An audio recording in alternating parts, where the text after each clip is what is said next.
Hello everyone. Today I'd like to talk about pet shops in Japan.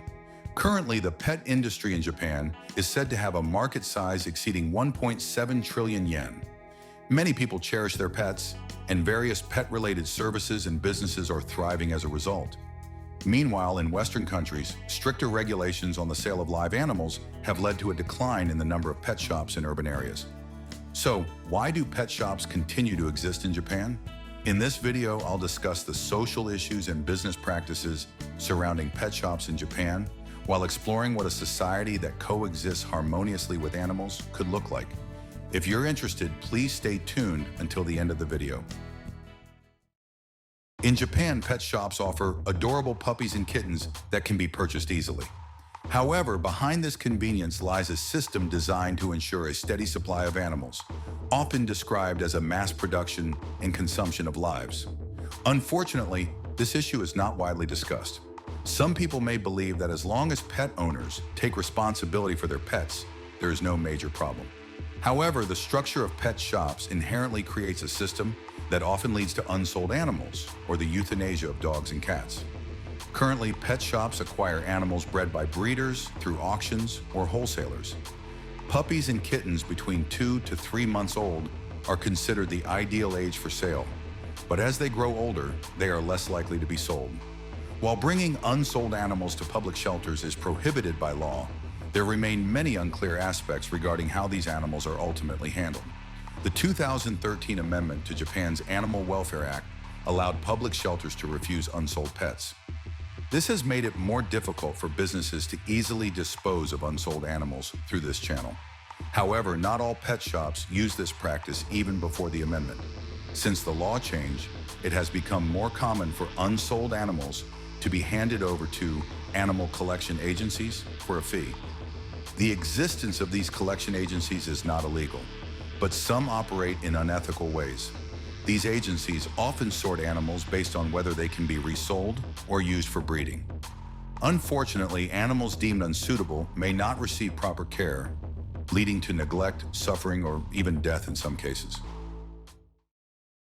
Some breeders who sell dogs and cats for profit engage in uncontrolled mass breeding practices. These breeders are often referred to as puppy mills or kitten mills and operate without proper authorization, keeping animals in poor and unhealthy conditions. This issue is a serious concern worldwide, and Japan is no exception. Animals bred by such unethical breeders are often supplied to pet shops, and behind this supply chain lies a troubling reality. Additionally, there are issues such as how unsold animals are handled, the poor living conditions of breeding animals, and cases of abandonment caused by impulsive pet purchases. These reflect some of the challenges associated with pet shops. To cut costs, unethical breeders confine large numbers of animals in small, cramped cages. In such environments, animals cannot move freely, often leading to stress, lack of exercise, and subsequent health problems. Hygiene is also severely neglected, making it easy for infectious diseases and skin conditions to spread among the animals. Moreover, animals raised in these conditions often lack interaction with humans, resulting in insufficient socialization. This can lead to behavioral issues such as fear, aggression, and separation anxiety, making it difficult for new owners to care for them. These challenges increase the risk of abandonment or neglect, further exacerbating the problem. People who advocate for animal welfare have raised their voices against these practices, criticizing the current state of affairs. It is undeniable that Japan still has room for improvement in terms of animal welfare. We must face these issues head-on, protect animal lives, and work towards building a society where we can coexist more harmoniously with pets by changing our actions. In countries with advanced animal welfare systems, such as the United Kingdom and Austria, the sale of live animals in pet shops is generally prohibited.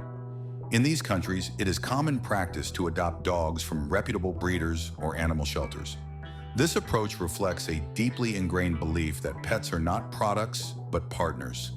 Pet shops in these nations typically sell pet food and accessories, with animal sales being strictly regulated by law. Considering this global trend, Japan's continued reliance on live animal sales in pet shops can be seen as outdated, highlighting an unfortunate reality. In Japanese pet shops, animals are often treated as products, which can lead to a disregard for the intrinsic value of life. Unsold animals may be euthanized or taken in by animal welfare organizations. Additionally, in large-scale breeding operations, the health of mother animals is frequently compromised, and animals raised in unstable environments may suffer from health issues or behavioral problems.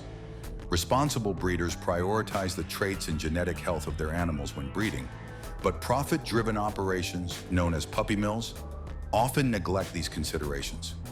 As a result, puppies with genetic health issues are frequently born, adding to the growing concern surrounding these practices. There has been an increase in cases where people impulsively purchase pets, but eventually find themselves unable to care for them as they grow, leading to abandonment. One of the reasons for this is that many owners do not fully understand the importance of a lifetime commitment to their pets, often referred to as lifelong care. While Japan has animal welfare laws in place, they have been criticized for insufficient enforcement and penalties. This lack of oversight contributes to the activities of unethical breeders and pet shops. So, would banning the sale of pets lead to a solution to these issues? If regulations banning the sale of pets were introduced, it would be essential to logically consider both the potential benefits and drawbacks. A complete ban on the sale of pets is not widely adopted, even in countries with relatively strict regulations on the pet industry. However, discussing the ethical implications of trading living animals holds significant value as it prompts us to reflect on the deeper meaning behind such practices. We need to deeply reflect on what it truly means to care for animals and the ethical implications of buying and selling living beings. To address these issues, we must foster a broader understanding of welcoming pets as family and work toward improving the realities of the pet industry in Japan. To create a society where humans and animals can coexist harmoniously, we need to reduce cases of pets being kept in inappropriate environments or abandoned by their owners. In Japan, laws regulating pet ownership have been progressing, influenced by global trends and a growing awareness of animal welfare domestically. Since June 2021, regulations have been in place to prohibit the transfer or display of puppies and kittens under 8 weeks old. Allowing animals to stay with their mothers longer helps them develop social skills, which can reduce behavioral issues later in life. Additionally, starting in June 2022, a microchip registration system was introduced for dogs and cats sold by breeders and pet shops. Breeders are required to implant microchips, and for those who already own pets, registration is strongly encouraged.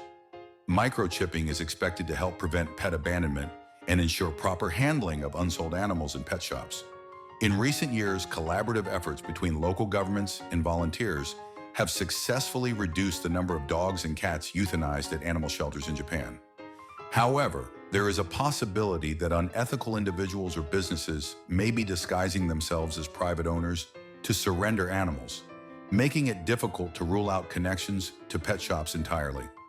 To protect more lives in the future, stricter measures and efforts to reduce the activities of unethical businesses are essential. Beyond Japan, it is crucial to share perspectives on the value of pets and work toward building a society where humans and animals can coexist worldwide. How are pets cared for in your country? Thank you for watching.